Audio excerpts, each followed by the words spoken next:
Hi friends, welcome back to women development society Vijayalakshmi tailoring centre అండి. మన ఇంట్లో ఉండే మిక్సీతోటే అప్పటికప్పుడు వేడివేడిగా టిఫిన్ రెడీ చేసుకోవచ్చండి.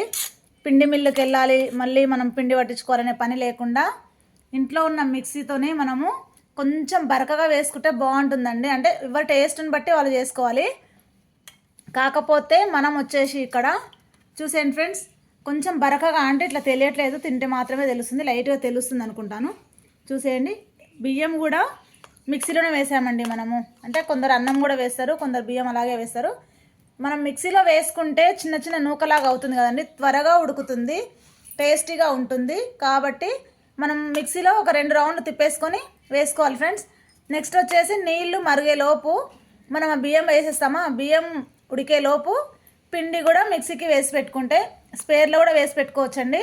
లేదు అనుకుంటే అప్పుడప్పుడైనా వేసుకోవచ్చు, అది ఉడికేలోపు ఇది వేసుకోవచ్చండి మనము. చూసేయండి ఫ్రెండ్స్, నచ్చితే లైక్ చేయండి, షేర్ చేయండి, సబ్స్క్రైబ్ చేయండి. మీకు ఎవరికైనా యూజ్ అవుతుంది అనే ఉద్దేశంతో వీడియో అప్లోడ్ చేయడం జరుగుతుంది. నచ్చితే లైక్ చేయడం మర్చిపోకండి, కామెంట్ చేయండి ఫ్రెండ్స్. చూసేయండి, అప్పటికప్పుడు అనమాట.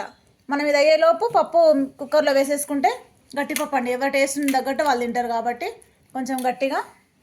చూసేయండి ఫ్రెండ్స్, పల్చగా ఎవరి ఇష్టాన్ని బట్టి వాళ్ళు తయారు చేసుకోవచ్చు. చాలా త్వరగా అవుతుందండి, అందుకనేసి మీకు వీడియో పెట్టడం జరుగుతుంది. ఎవరికైనా యూజ్ అవుతుంది కాబట్టి పెట్టాము వీడియో.